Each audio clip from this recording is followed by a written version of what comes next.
네, 오늘은 크게 보고 징징대지 말라, 크게 보고 징징대지 말라라는 제목으로 하나님 말씀 증거하도록 하겠습니다.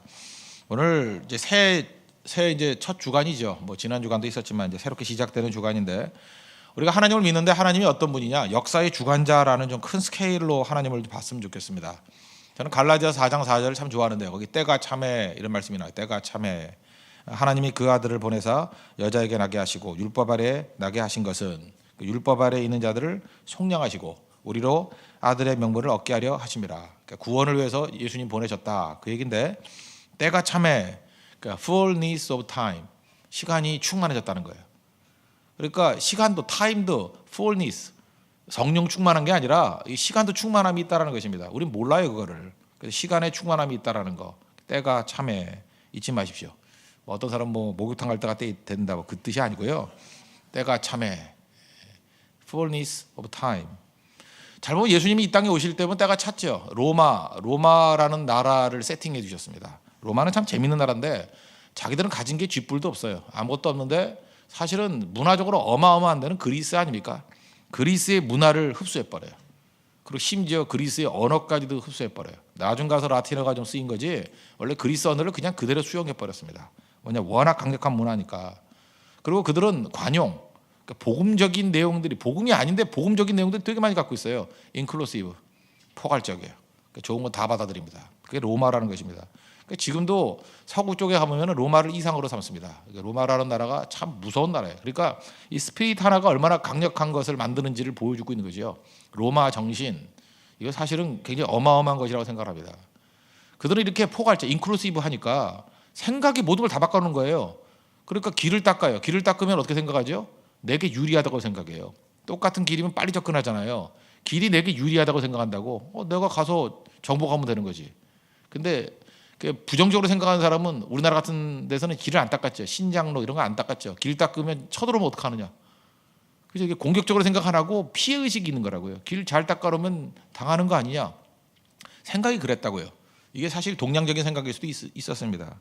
근데 로마는 안 그랬어요. 길을 가는 곳마다 닦았다고요. 적군이 들어올 수도 있지만 무슨 소리냐, 우리가 가는 길이지 왜 들어오는 길이냐. 그래서 가는 곳마다 길을 닦았습니다. 근데 이게 하나님의 예비하심이에요. fullness of time. 왜냐, 그 길을 누가 제일 잘 사용했어요? 사도 바울이. 사도 바울의 1차 전도여행, 2차 전도여행, 3차 전도여행, 그다음 뭐 로마로 가는 게 배 타고 갔지만 그거 빼놓고는 다 로마의 길들이에요. 그 코스가 로마의 길들이라고요. 도로들. 그 도로 따라 다니면서 말씀을 증거했고 제일 잘 사용했다는 것입니다. 이 로마, 예수님 당시 로마 당시에 뭐 BC 221년이니까 동양에는 진시황이 있었죠. 진시황이 했던 일이 뭡니까? 만리장성 쌓았습니다. 장성. 그래서 제가 옛날에 그런 글도 많이 썼는데, 길 닦는 자들이 있고 성 쌓는 자들이 있어요. 그러니까 성 쌓는 건 뭐 수비적인 거죠. 수비적인 거. 만리장성, 성 쌓고. 결국 다 뚫려 버렸죠. 우리도 마찬가지입니다. 스피릿의 문제예요. 우리 개방적이다, 인클루시브, 개방적이다 가지고 모든 것이 하나님께 내게 주신 능력으로 확산한다라고 생각하면 모든 것들이 길이 돼 버리는 것인데, 그냥 수세적으로 우리 것 지키겠다, 익스클루시브 이렇게 나가면 성 쌓다가 무너지게 된다는 것입니다. 근데 로마의 이 길을 하나님이 사용하셨어요.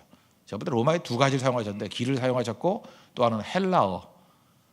만약에 이게 지역마다 다른 언어라 그러면 신약성경 뭐 마태복음은 헬라어로 써 있고, 뭐 그다음에 뭐 누가복음은 뭐 히브리어로 써 있고 아람어로 써 있고 막 이렇게 헷갈린다 그러면 우리가 언제 성경을 다 연구하겠습니까? 근데 헬라어로 통일적으로 써 있어요.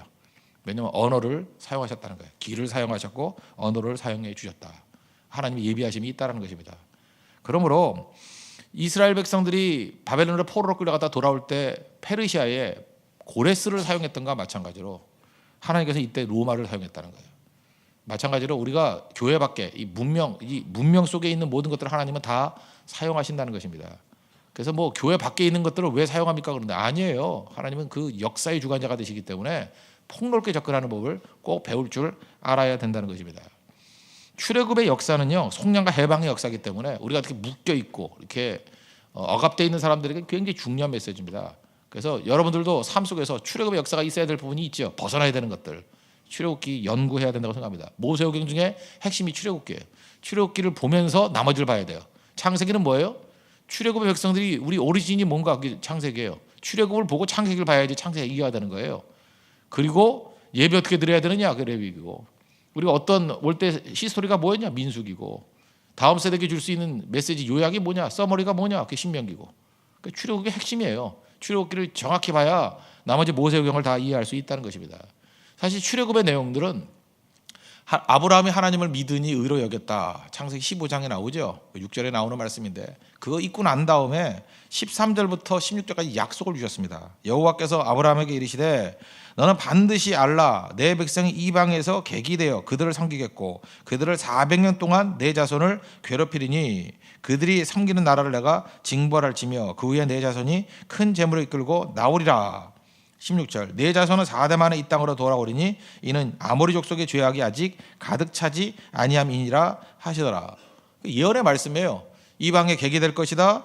400년 동안 괴로움을 당할 것이다. 그리고 징벌하고 나올 때 큰 재물 가지고 나올 것이다. 다 아브람 때 약속된 얘기예요. 하나님 약속. 한 세대가 지금은 몇 년으로 치죠? 30년으로 치죠. 옛날에 오래 살았잖아요. 그래서 옛날에는 한 세대를 100년을 쳤다고. 그러니까 4대 만에 돌아온다. 400년 만에 돌아온다. 아모리 족속은 가나안 족속의 대표적인 족속입니다. 아모리 족속들을 물리치고 이제 돌아오게 된다는 거예요. 여기서 때가 참해. 여기도 두 가지죠. 이스라엘을 준비시키는데 400년이 필요했고 자궁같이 애굽이 자궁이에요. 거기서 키우는데 400년이 걸렸고 또 하나는 아모리 족속의 죄악이 찰 때까지 심판이 있을 때까지 기다린다는 거예요. 우리는 어떻습니까? 그러니까 눈앞에 것만 보이죠. 오늘 제목이 그런 거잖아요. 고난이 좀 있으면 이거 없애달라고 징징대고 어려움이 있으면 빨리 어려움 없애달라고 징징대고 제가 징징이란 말을 썼어요. 애기 같다는 거예요. 하나님께서는요 이렇게 복합적인 큰 스케일이 있다는 거예요. 아모리 족속의 상황도 보시고 이스라엘의 상태도 보시고 하나님이 보시는 그 큰 흐름들이 있다는 거예요. 그 흐름이 다 차면 fullness of time 그럼 그때 딱 시작된다는 거예요. 그러니까 그 눈을 배우는 건 그게 구속자적인 시각입니다. 하나님의 은혜 역사의 시각. 그 눈을 배울 수 있는 하나님의 종 되길 바랍니다. 그래서 여러분들 1월 이제 첫 번째 주일인데 주간인데 작은 거에 흔들리지 말고 크게 보세요. 크게 보는 눈. 그래서 기도하는 백성과 말씀을 보는 사람들에게는 하나님께서 그 눈을 열어 주신다는 것입니다. 오늘도 큰 눈을 가지고 접근할 수 있는 믿음의 종 되길 바랍니다. 본문으로 들어가겠습니다. 5절입니다. 1장 5절. 야곱의 허리에서 나온 사람이 모두 72요 요셉은 애굽에 있었더라. 70명의 가족에서 이스라엘이 시작됐다. 애굽에서 시작됐다. 그건 출발입니다. 그래서 출애굽기 1장 5절이 사실상의 출발 말씀이에요. 이제 출발이다. 6절. 요셉과 그의 모든 형제와 그 시대의 사람은 다 죽었고. 우리 모든 사람들은 죽으면 끝이라고 생각합니다. 아닙니다. 죽음은요 언제나 그래요. 새로운 것의 시작의 신호예요. 뭐가 죽었다 그러면 시작의 신호예요. 시작의 신호. 그러니까 절대 죽음이 끝이 아니라는 것입니다. 모세가 죽었다. 울 게 아니에요. 가나안 시대 여호수아 시대의 시작이에요. 여호수아가 죽었다 아니에요. 사사기 시대의 시작이에요. 그죠? 엘리 제사장이 죽었다. 뭘 죽은 게 나쁩니까? 사무엘 시대의 시작이에요. 시작이라고. 십자가다. 그럼 예수님이 끝났다가 아니에요. 성령 시대의 시작이에요. 지금도 그러잖아요. 뭘 맨날 그 부정적인 사람들은 뭐 끝났대요. 뭐 한국 교회가 끝나고 뭐가 힘들고 그것도 맞는 얘기예요. 그렇게 보라고. 그러니까 새로운 세대의 시작이죠. 그걸로 끝내는 게 아니에요. 그래서 다음 세대가 시작이 되는 거라고요. 그래서 여러분들 뭐 이렇게 혼란기가 오고 뭐가 문제가 생기면 빨리 눈을 쳐다보고 하나님께 기도하고 말씀을 통해서 무엇이 시작되고 있나 그걸 봐야 돼요. 지금 뭐가 시작되고 있나. 우리 옛날에 그 동대문 시장 갔더니 맨날 그러더라고요. 뭐 단군일에 맨날 단군일이래 맨날 뭐 얼마나 살았다고 이제 단군일에 최악의 불황이래. 자기네만 불황이지. 왜요? 그게 끝나가면서 새로운 세대가 뜨더라고. 아시겠어요? 그걸 볼 줄 알아야 된다고요. 그 끝나는 세대에서 거기만 바라볼 게 아니라 세상 역사가 어떻게 끝나요? 새로운 데서 이렇게 일어서는 데가 있는 거죠. 그걸 읽을 줄 알아야 된다는 거예요. 끝나는 것만 있는 게 아니에요. 일어서는 게 있다고요. 뭐가 일어서느냐? 그걸 보라는 것입니다. 그래서 죽음의 얘기가 있을 때 성도도 눈이 반짝반짝해야 돼요. 그래? 이제 드디어 패러다임 시프트가 일어나구나. 어디냐? 이제 어디가 시작되는 거냐? 빨리 그걸 볼 줄 알아야 된다는 것입니다. 7절 제일 중요한 것인데 이스라엘 자손은 생육하고 불어나 번성하고 매우 강하여 온 땅에 가득하게 되었더라. 구약 성경을 좀 많이 읽은 사람은 알죠. 생육하고 번성, 생육, 번성 이거 어디서 많이 쓰는 용어예요? 창세기 앞부분에서 창조할 때 쓰는 용어죠. 그래서 이걸 갖다가 뭐라 그러냐 하면 창세기적 용어라 그래요. 그죠? 생육과 창세기 용어예요. 창세기 용어. 이건 약속의 언어고 축복의 언어예요. 하나님이 직접 개입하시는 창조의 언어라고. 생육하고 번성하는 거 다시 하나님이 개입하신 거죠. 어떤 하나님이요? 창조의 하나님이. 창조의 하나님이 개입하셔가지고 생육과 번성을 이루신다는 것입니다. 그랬더니 막 일어서는 거죠. 하나님이 창세기적인 역사를 이루시면 어마어마한 일들이 벌어진다는 거예요. 교회도 마찬가지입니다. 교회도 하나님께서 창세기적인 역사를 벌이시면 확 뒤집혀 버리죠. 그런 게 오순절의 역사 아니에요? 성령의 역사, 창세기적인 역사 아니에요? 새로운 것들이 창조되고, 그렇죠? 마찬가지로 우리 교회도 마찬가지예요. 교회도 뭐 온갖 뭐 비난, 공격, 뭐 태클 건다 할지라도 하나님이 창세기적인 역사를 이루시면 생육하고 번성하게 돼 있어요. 어마어마해. 여러분 가정도 마찬가지예요. 여러분 오늘도 기도하십시오. 하나님 우리 가정에 창세기적인 역사가 있게 해주십시오. 그러면 생육하고 번성해요. 어마어마한 일들이 벌어진다고. 그 얘기입니다. 1장 7절. 이건 많은 사람들이 별로 암송을 안 하는데 내가 볼 때 이게 굉장히 중요한 암송 구절이에요. 그죠? 이스라엘 자손은 생육하고 불어나 번성하고 그 다음 결과가 뭐예요? 매우 강하고 온 땅에 가득하게 되었더라. 뭐 또 다른 말은 부흥이지 뭐 이게. 부흥이죠.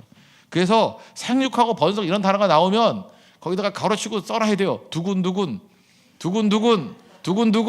뭐더 지켜봐. 내근 막 하면서 그죠?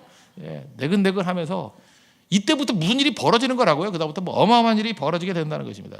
1장 8절. 요셉을 알지 못하는 새 왕이 일어나 애굽을 다스리더니 새로운 국면이 전개된다. 그런 얘기죠. 그 좋은 변화는 아니에요. 그렇지만 마귀가 가만두겠습니까? 하나님의 역사가 있는 곳에는 또 다른 또 카운터 펀치가 있다는 거죠. 카운터 세력이 있다라는 것입니다. 9절. 그가 그 백성에게 이르되 이 백성 이스라엘 자손이 우리보다 많고 강하도다. 여기 보십시오. 바로왕이 나오는데 하나님의 창세기적인 역사가 있을 때 그것은 생육하고 번성하는 거 아니에요. 좋은 것만이 아니라 그것을 위협으로 느끼는 세력이 있다라는 거예요. 위협으로 느끼는 세력. 이게 마귀적인 세력이죠. 언제나 그래, 언제나. 그러니까 부흥과 생명의 역사가 있지 않습니까? 막 부흥이 일어나고 막 뜨거워지고 그러면 여러분 다 좋다고만 생각하죠. 잘 보면은 그것을 위협으로 느끼는 사람이 있어요. 예수님이 창세기적인 역사를 이루셨잖아요. 병자를 고치고 말씀을 증거하고 그죠? 귀신을 쫓아내고 그것을 위협으로 느꼈던 사람이 누구예요? 바리새인들. 믿는다고 하는 바리새인들. 위협으로 느끼는 세력이 있다니까요. 그걸 명심해야 됩니다. 그래서 위협하는 세력들 딱 보면 하나님의 역사를 위협으로 느끼는 사람들 그건 다 마귀적인 거예요. 어떤 가면을 쓰고 있든지 간에. 그래서 영적으로 그걸 영적 분별력이라고 그러죠. 영적 분별력은 그걸 위협으로 느끼는지 안 느끼는지 그걸 보면 알고 그 다음 단계를 알 수 있어요. 언어예요, 언어. 언어를 보면 알아요. 아무리 속여도요, 마귀는 마귀적인 언어를 씁니다. 언어. 사람이 참 묘해요. 어떤 사람이 이렇게 마음이 변하잖아요. 그러면 언어가 좀 삐딱해져요. 언어가 잘 안 쓰는 언어를 써. 그래서 이제 우리 교회에서 이렇게 섬기다가 이게 새 교회를 섬기는 사람들은 여기서 한 1년 이상 지내다 보면요, 언어를 새 교회 언어로 바뀝니다. 그죠? 이렇게 얘기 나눠보면 다 나와요. 뭐 나이 안 묻고 몇 기세요? 뭐 이러고 뭐 이렇게 우리 언어가 다 있어요. 뭐 아둘람에서 봐요, 미스바에서 봐요. 뭐 이러면서 이렇게 언어가 바뀐다고요. 근데 물어볼 때 뭐 좀 생뚱맞은 언어로 쓰는 거 있죠. 그럼 한 번쯤 의심해봐. 너 어디서 왔어? 신천지야? 뭐 거기도 뭐 이런 식으로 이렇게 물어보면 금방 돼요. 아니면 뭐 안티에서 왔어? 뭐 이렇게 금방 알 수 있거든요. 언어가 달라진다고. 그리고 언어가 뭔가 이렇게 삐딱해요. 자기 영향받은 언어를 써. 언어가 바뀐다고요. 언어가 바뀌면 생각이 바뀌어요. 생각이 바뀌면 그것이 그의 악의 논리로 발전을 해요. 잘 보세요. 바로가 이게 삐딱한 생각을 하니까 이제 언어가 바뀝니다. 10절이 바뀐 언어예요. 이게 바로 뭐냐면 듀얼리즘이에요. 이분법적인 언어. 우리와 그들을 나눠요. 편가르기를 한다고. 10절 보세요. 이게 마귀의 대표적인 언어예요. 자, 우리가 그들에게 대하여 우리와 그들을 대비시키죠. 지혜롭게 하자. 두렵건대 그들이 더 많게 되면 전쟁이 일어날 때 우리 대적과 합하여 우리와 싸우고 이 땅에서 나갈까 하노라 하고 우리와 그들을 나누잖아요. 마귀는 분열이거든요. 분열의 영이에요. 분열의 영. 그래서 언어가 분열을 시키잖아요. 우리와 그들 편가르기. 목적은 뭐예요? 죽이겠다는 거예요. 시기심이 있는 거죠. 파괴적인 거라는 것입니다. 우리 크리스천 메시지, 우리 기독교의 메시지는 뭐냐면 그들을 어떻게 보는 거예요? 에베소 3장에서 말씀했죠. 하나님의 비밀이 뭐라고요? 이방인도 구원받는다. 그들을 대적으로 보지 않아요. 그들을 구원의 대상으로 봐요. 하나님의 역사의 대상으로 본다고. 인클루시브. 다르죠?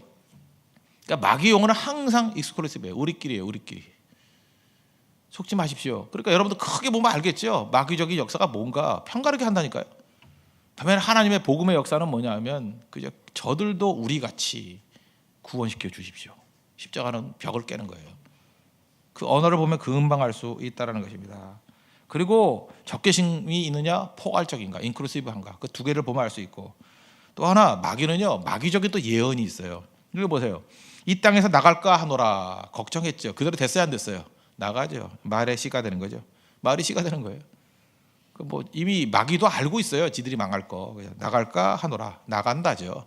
벌써 이게 마음에 이게 두려움이 있는 거예요. 나갈까 하노라, 나가요 나중에. 잊지 말라고요. 여기서 할 수 있는 게 뭐냐면, 그래서 하나님의 창세기적인 역사가 있으면 이 마귀적인 또 위협 세력이 갖고 있는 세력이 있어요. 그래서 충돌이 일어나요.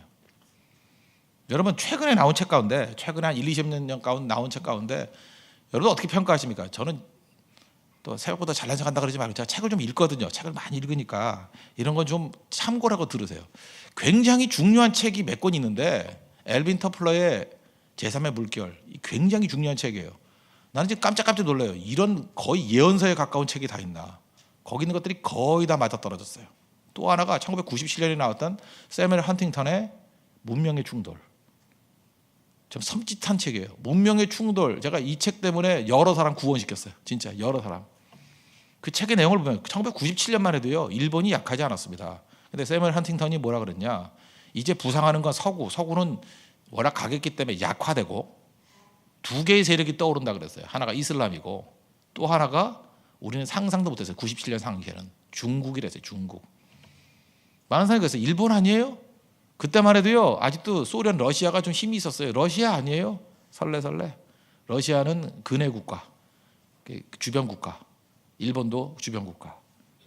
결국은 세계 세력이라는 거예요. 이슬람과 중화가 뜬다. 제가 그 정독을 했습니다. 정독을. 그래서 우리 큰딸을 중국 아까 보냈잖아요. 중국이 뜬다. 중국이 뜬다. 그리고 지금 말레이시아 선교하는 게 이슬람의 금융의 중심지가 쿠알라룸푸르인 거 아십니까? 말레이시아는 전략적인 곳이에요. 여러분 괜히 간다고 생각하지 마십시오. 말레이시아 모든 그 경제의 기본 틀을 만드는 데가 쿠알라룸푸르예요. 거기서 이슬람의 기준, 표준을 만드는 곳이에요. 쿠알라룸푸르를 잡아야 돼요. 거기가 이슬람의 핵심이기 때문에. 중국. 사무엘 헌팅턴이 그거예요. 충돌이 일어난다. 충돌. 벌써 느끼죠. 이슬람과 서구의 문명의 충돌. 이제 어디하고 충돌해요? 뭐 푸틴 저래봐야죠. 아무것도 아니에요. 중국과 이제 문명 충돌이 일어나요. 만약에 요한계시록의 말씀이 맞다면 동방에서 2만만이 와가지고 뭐 예루살렘 전쟁, 그게 아마겟돈 전쟁인데, 나중에 보면은 중국과 이슬람이 충돌하는 것 같아요. 제 느낌에 성경을 보면, 그죠? 그러니까 사무엘 헌팅턴이 대단한 해안이 있는 거죠. 잘 보세요. 책 한 권이 보여주는 그 해안을 가지고 이제는 준비해야 된다. 이제는 어떤 일이 벌어져요? 충돌이라니까요. 충돌. 문명과 문명의 충돌이 막 일어나기 시작한다는 것입니다. 그러니까 한국은 뭐냐? 우리는 붙어가는 존재예요. 괜찮아요. 뭐 그냥 뭐 여기 붙어도 되고. 근데 보니까 우리가 영적으로 우리는 구심점이 있어요. 굉장히 영적인데 우리 한류를 통해서 여기 중국에도 영향을 미치고 이슬람도 그렇고 서구도 그렇고, 우리 한국은 이게 균형자적인 역할을 하는 것 같아요. 이게 굉장히 중요한 거죠. 이걸 볼 줄 알아야 된다는 것입니다.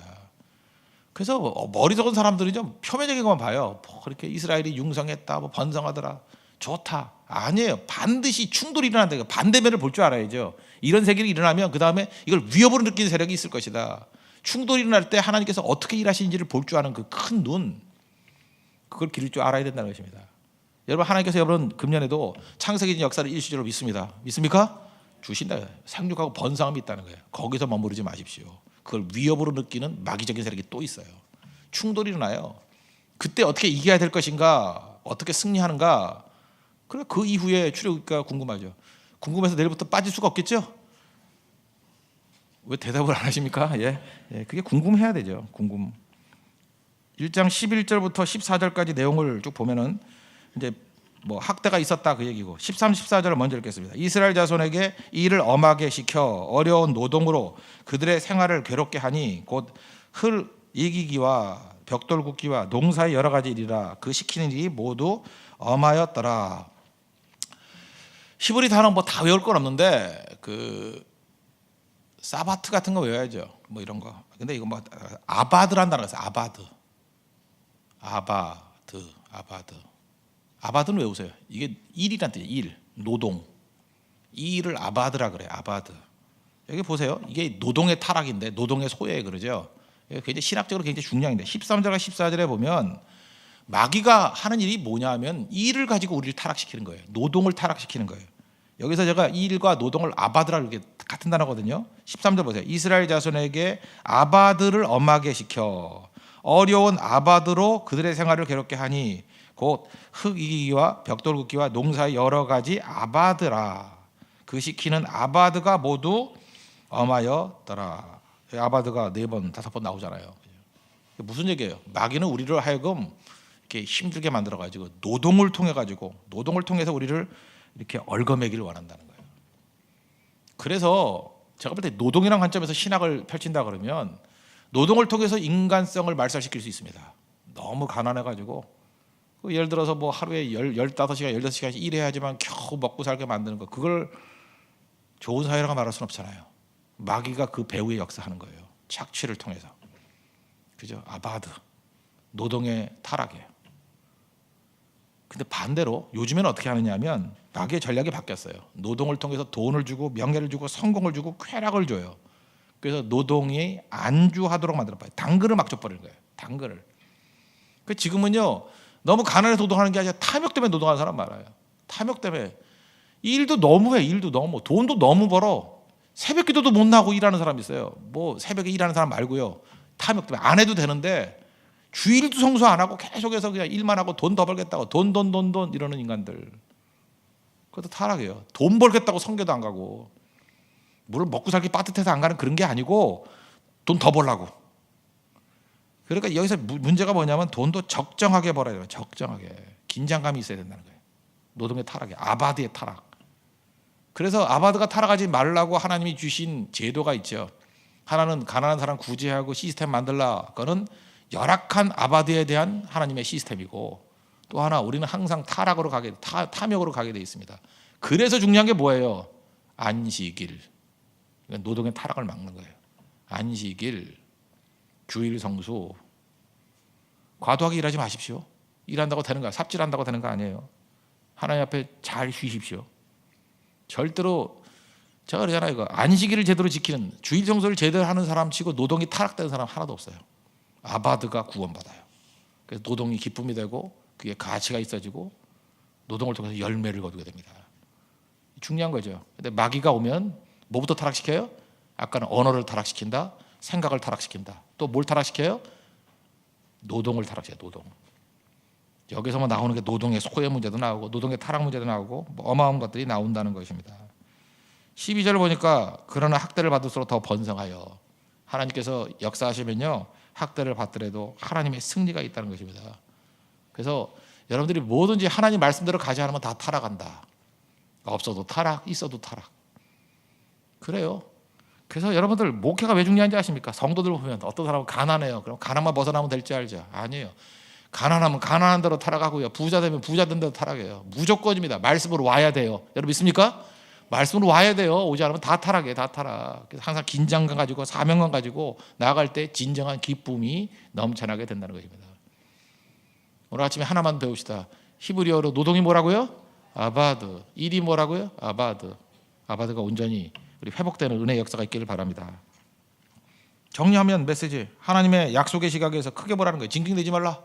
이 정도면 너무너무 크게 봤죠. 문명까지 봤으니까 새벽에. 그죠? 우리 가가지고 지금 또 뭐 몇천 원 갖고 몇만 원 갖고 일해야 되는데 문명을 받잖아요. 문명을 주관하신 하나님이에요. 큰 시각으로 보고 작은데 징징대지 말고 fullness of time, 때가 참에 하나님의 때가 있다는 것입니다. 그리고 창세기적인 역사를 구하십시오. 하나님께 축복을 구하라고요. 그러면 생육하고 번성해요. 그죠? 우리 교회도 2015년에 부흥해야겠죠? 생육하고 번성케 해주십시오. 강하고 땅에 가득 차게 해주십시오. 하나님 앞에 기도할 때 그런 일이 벌어진다는 거예요.